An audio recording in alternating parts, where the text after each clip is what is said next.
Hai Andika, guys di sini. Jadi seperti biasa ketika saya kemarin mencari hal-hal yang unik di online store untuk dibahas, kalau kemarin saya nemuin MMC 1 TB dengan harga hanya 60.000, sekarang saya juga menemukan iPhone dengan harga sekacang goreng, yaitu cuman 300.000 aja. Kacang apa 300.000? Ya ada lah ya, kalau misalkan kalian beli kacang almond itu 2 kilogramnya 300.000 loh. Sebenarnya cuman ungkapan aja sih, kalau iPhone seharga kacang itu berarti dia murah banget, bukan berarti dia beneran seharga kacang. Saya kasih contoh seperti itu karena biasanya kan ada netizen plus 62 itu yang nggak bisa diajak bercanda dan nggak bisa diajak pakai bahasa ungkapan. Dan iPhone 300.000 ini bukan iPhone 4 atau iPhone S, tapi udah iPhone 5. iPhone yang di sini cuman sekedar pajangan aja sih. Jadi kita singkirkan dulu. Dan iPhone 5 ini kapasitasnya 16 GB, jadi udah murah banget. Sebentar, biar dikira saya nggak mengada-ngada kalau saya dapatnya itu cuma 300.000, akan saya kasih hasil pembelian saya di online store tersebut.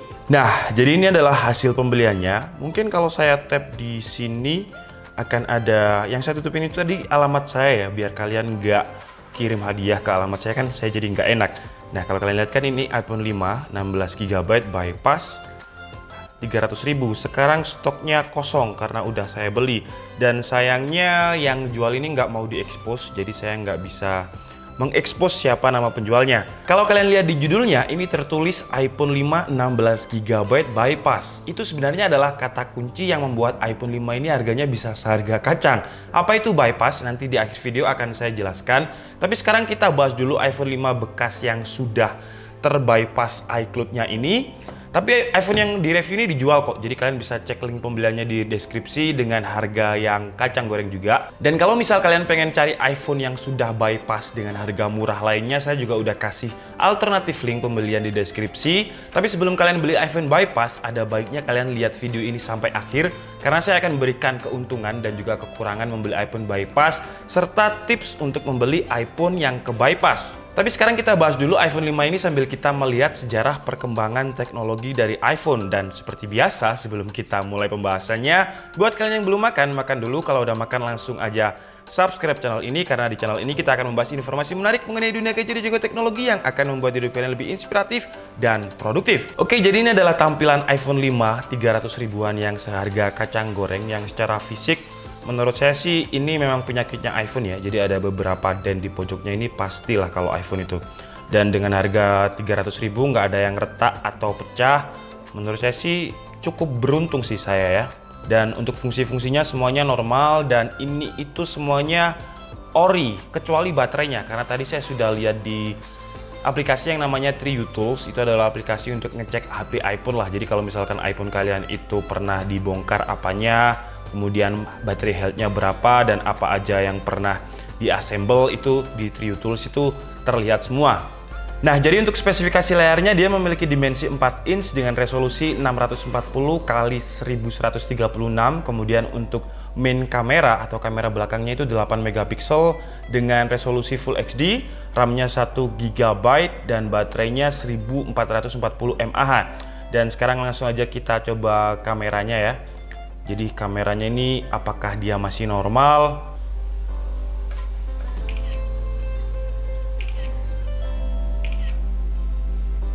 Dan untuk jepretan kameranya lumayan cepet ya untuk sekelas HP umur 8 tahun. Karena saya pernah coba kameranya iPhone 4S itu dia agak laggy dan lambat. Jadi ketika ditekan itu dia nggak responsif seperti ini. Dan untuk hasil gambarnya menurut saya sih cukup oke. Dengan 8 megapikselnya, ya memang iPhone itu dari dulu terkenal kameranya, dan untuk sekelas HP yang saya dapat dengan harga 300.000 menurut saya sih cukup oke. Kemudian sekarang kita coba untuk videonya. Kalau iPhone 11 Pro Max itu sekarang dia stabilisernya sih yang menurut saya keren banget, itu stabilizer. Dan sekarang juga ada aplikasi double take di mana bisa memvideo dua kamera sekaligus. Jadi ada kamera depan dan juga kamera belakang, bisa rekam sekaligus. Nanti juga akan saya bahas di next video. Untuk ada suara saya di situ ya, kaget saya. Jadi ini untuk speakernya. Sekalian aja sekarang kita cek untuk YouTube. Waduh, ada iklannya cuy. Orang ini kok iklannya baru dibuka udah iklan, gila ya. Laptop gaming biasanya warnanya hitam. Penyembah AdSense mana iklannya banyak banget lagi. Siapa ini? Channel apa ini? Ditemukan kalau tengah malam. Nah, buat kalian yang bosan dengan laptop gaming berwarna hitam, di video kali ini kita akan membahas yang warnanya bukan hitam kelam dan lumayan manis untuk digenggam. Ya udah, masih pagi nggak usah liatin jam. Selamat menonton. Yang suka pinjam tapi kalau ditagih kayak setan jahanam. Ya, jadi kira-kira seperti itu ya kualitas suara dan juga kualitas untuk memutar video di YouTube yang menurut saya sih masih cukup oke lah. Oke banget malah kalau misalkan dengan harga 300.000 aja. Dan tadi saya juga udah sempet tes untuk Antutunya di Five ini. Dan untuk skornya kalau nggak salah 50.000 berapa gitu. Tapi sekarang kita coba cek lagi. Iklan ya. Antutu juga ada iklan ya. Dia juga gila AdSense juga ternyata. Nah ini hasil skornya itu 52.209 ya, karena RAM-nya cuma 1 GB dan chipnya dia pakai A6. Kalau digunakan untuk main game masih bisa, cuman ya game-game yang nggak terlalu berat. Karena untuk PUBG tadi udah saya coba untuk download dan dia itu nggak support. Nah kan, PUBG Mobile is not compatible with this device. Jadi di sini saya sudah download beberapa game yang support dengan iOS 10 di iPhone 5 ini. Dan gamenya itu ada Mobile Legend, ada Free Fire. Kita coba main Mobile Legend deh, 1 atau 2 menit aja. Mundur dulu, kok malah saya keasikan main. Ini kan saya mau review. 1 matian lagi deh guys, 1 matian lagi. Enggak deh, sampai ultimate-nya double kill deh, double kill. Kalau double kill udah ya. Ya intinya main di 5S ini lumayan adaptasi lagi ya, karena layarnya ini kecil banget, cuman 4 inch tadi menurut GSM Arena. Dan saya terbiasa pakai iPhone yang layarnya lumayan gede, jadi ya adaptasi lagi lah sedikit. Mau saya sampah kok, dia udah pulang. Balik dulu. Ini saya itu dulu yang ngajarin Just No Limit itu, kalian tahu nggak? Ya bukan saya lah, karena saya nggak terlalu pro. Kalau misalkan saya lebih pro dari Just No Limit, saya nggak bakal jadi text viewer, saya jadi tim EVOS. Aduh, ini ultimatenya kok nggak ready gitu guys. Mampus, aduh saya yang mampus ini. Ini bot apa bukan sih? Kok? Oke lah, kita coba game lain ya. Ini nggak ada settingan untuk grafik ya, dimentokin rata kanan atau rata kiri gitu nggak ada ya? Atau dia langsung auto set untuk device apa aja gitu mungkin ya? Karena jujur aja saya nggak pernah main Free Fire guys. Dan kira-kira kayak gini nih dia kalau dibuat main. Dia cukup responsif juga, layar dari iPhone ini memang menurut saya cukup responsif. Saya kalau lihat di YouTube itu gini loh cara main Free Fire. Jadi loncat, tembak gitu. Loncat, tembak. Ya pokoknya gitulah orang-orang pro di Free Fire itu kayak gitu. Oke, jadi untuk main Free Fire dia juga udah kuat meskipun RAM-nya cuma 1 GB dan chipnya A6. Saya akan menjelaskan apa itu iCloud Bypass dan kenapa harga iPhone ini tuh bisa murah banget. Jadi cuma 300.000 padahal dia bisa dibuat main game, dia bisa buat WhatsApp. Nah, ini tadi saya udah WhatsApp Donald Trump ya. Kalau kalian lihat di sini, kan saya WhatsApp Donald Trump tes dan dia jawab Oppo Woi gitu. Dan kontaknya cuma Donald Trump aja sih kalau HP ini. Kemudian kalau dibuat Instagram, sekalian mungkin saya mau promote Instagram saya. Jadi buat kalian yang pengen follow Instagram pribadi saya, kalian bisa follow di @handika_setiabudi. Ini kenapa bukannya agak lama sekali. Nah, jadi kalian @handika_setiabudi di sini, ini ininya ya. Handika Setiabudi. Sebentar saya fokuskan, sekalian promosikan lumayan guys. Handika Setiabudi di sini. Oke, jadi buat Instagram pun juga Aman Jaya Sentosa. Buat email juga bisa. Kalian misalkan gunakan untuk iPod, untuk Spotify, Juke, dan juga SoundCloud juga bisa semua. Oke, sekarang saya kembalikan dulu settingannya ke autofocus karena saya pengen menjelaskan apa itu bypass. Jadi kenapa iPhone 5 ini bisa murah? Karena dia ini adalah iPhone 5 16GB yang sudah terbypass. Apa itu bypass? Bypass adalah sebuah proses untuk membuka iPhone yang ke-lock iCloud-nya. Kenapa kok bisa ke-lock? Kan tinggal dibuka aja pakai email dan juga password iCloud. Ya bener banget, tapi ada 3 kemungkinan kenapa orang nggak bisa buka iCloud. 1, mungkin dia lupa email dan juga password iCloud-nya. Alasan kedua, dia tidak tahu cara membuka iCloud. Dan alasan ketiga, Ya, kalian tahulah ya alasan ketiganya apa. Dan ketika lupa iCloud atau tidak bisa membuka iCloud, iPhone tidak akan bisa digunakan. Makanya kalian akan sering menemukan istilah unlock iCloud atau iCloud lock. Nah, si bypass ini adalah sebuah cara untuk menjebol iCloud lock dari sistem keamanannya Apple. Terus proses bypass itu kayak gimana bang? Sebenarnya ada banyak banget cara dan gak akan saya bahas di video kali ini karena videonya akan terlalu panjang. Mungkin kalau video tentang bypass ini rame dan mencapai 10.000 likes, akan saya share bagaimana caranya untuk membypass iCloud lock. Tapi sekarang kita akan bahas dari segi keuntungan dan juga kerugian kalau menggunakan iPhone yang sudah terbypass dan tips-tips untuk membeli iPhone yang sudah terbypass. Kita bahas dari kerugiannya dulu aja ya. Jadi kerugian dari iPhone bypass yang utama adalah nggak bisa pakai SIM card. Jadi kalau kalian lihat di sini, ini no SIM dan dia cuman bisa pakai WiFi. Udah, itu aja kelemahan utamanya. Jadi sekali lagi utamanya. Dan kalau ada penjual yang bilang iPhone bypass bisa pakai SIM, AirSIM, ya itu bullshit. Karena setahu saya sampai sekarang belum ada yang bisa. Tapi mungkin next ya, siapa tahu ahli-ahli bypasser akan lebih pintar untuk membobol sistem keamanannya Apple. Tapi kalau teori saya, ini teori yang belum pernah saya coba dan belum pernah terbukti sih. iPhone X itu kan bisa dual SIM ya, jadi dia bisa physical SIM dan juga eSIM. Nah, saya mau cari iPhone X yang bypass, yang support dual SIM, dan saya mau coba masukin eSIM dari Smartfren. Karena sekarang kan provider di Indonesia yang support eSIM sementara cuma Smartfren. Tapi kalau misalkan dari kalian yang nonton ini udah pernah coba cara ini dan gagal, mungkin kalian bisa tulis di kolom komentar biar saya nggak susah-susah bereksperimen. Kemudian teori yang kedua, mungkin ke depan bakalan ada sebuah provider seperti providernya Lunasimo yang nggak usah pakai kartu secara fisik tapi udah bisa internetan tanpa wifi. Cuman kalau sekarang kan itu masih terbatas di HP Luna dan HP Luna itu Android. Jadi intinya sampai saat ini tuh belum ada iPhone bypass yang bisa pakai SIM card. Jadi dia cuman bisa terkoneksi dengan WiFi. Dan ada beberapa iPhone bypass yang efek sampingnya itu banyak bugnya. Seperti Face ID nggak bisa, Touch ID nggak bisa, Screenshot nggak bisa. Dan yang paling parah, ada iPhone bypass yang kalau iPhone-nya mati, itu dia bakalan stuck di boot loop. Dan untuk iPhone 5 ini nggak. Bentar, dia udah mati belum? Udah ya, sekarang kita coba nyalakan lagi.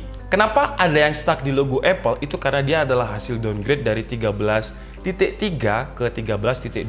Karena teknik bypass itu mentok di 13.2 ke bawah. Untuk 13.3 ke atas belum bisa. Dan kalau misalkan iPhone-nya itu udah terlanjur ke iOS 13.3, jadi harus di downgrade ke 13.2. Nah, biasanya iPhone yang banyak bugnya itu adalah iPhone yang terbypass karena downgrade. Jadi udah 13.3 kemudian di downgrade ke 13.2 itu bakalan banyak banget bug. Bugnya seperti apa? Bugnya itu banyak banget. Jadi bisa kamera belakangnya nggak bisa, screenshot nggak bisa, Touch ID nggak bisa, Face ID nggak bisa, speaker nggak bisa, dan lain-lain hal. Pokoknya banyak banget bug.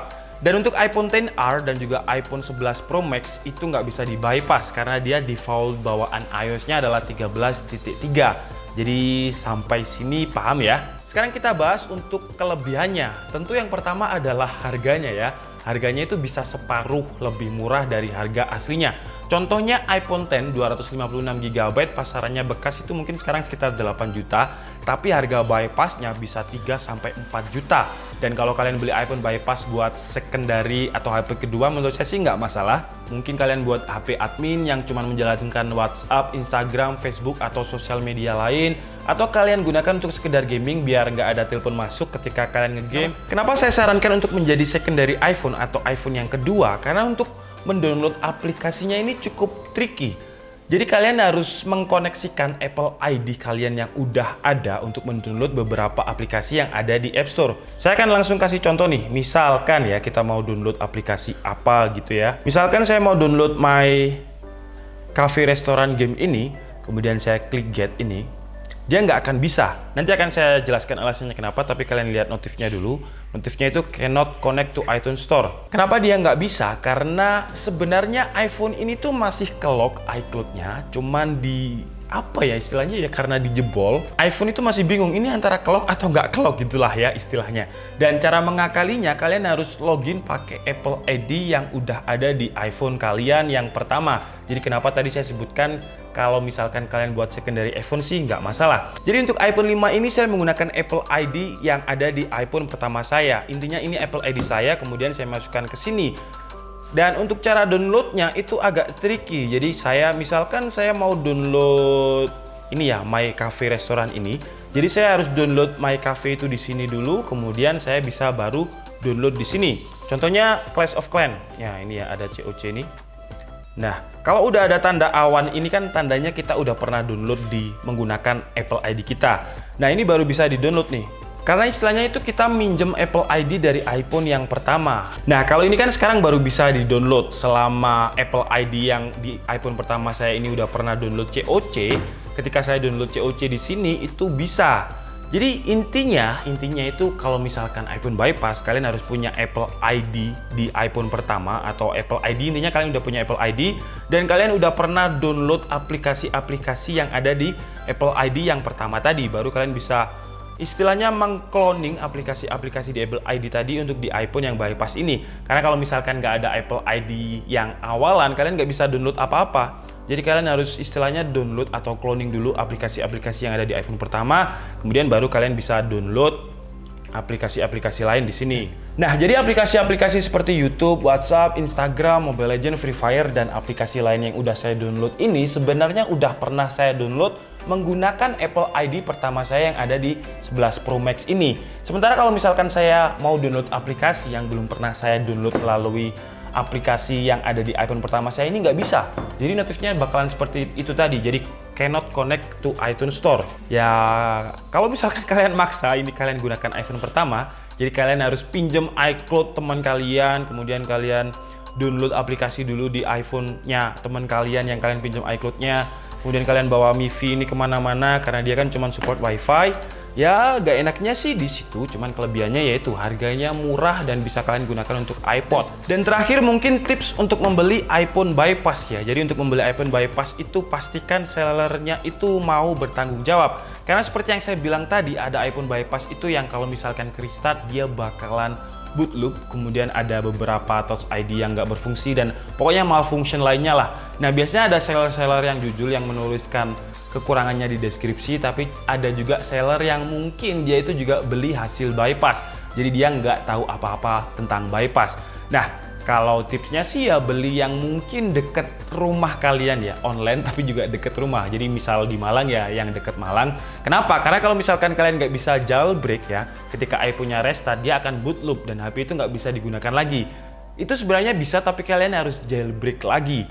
Nah, kalian cari seller aja yang garansi dia mau jailbreak atau minimal dia mau mengajari kalian cara menjailbreak, yang saya kira sih dia pasti mau karena dia nggak bakal mau direpotin dengan kalian terus-terusan ke rumahnya kalau misalkan handphonenya restart terus ya kan.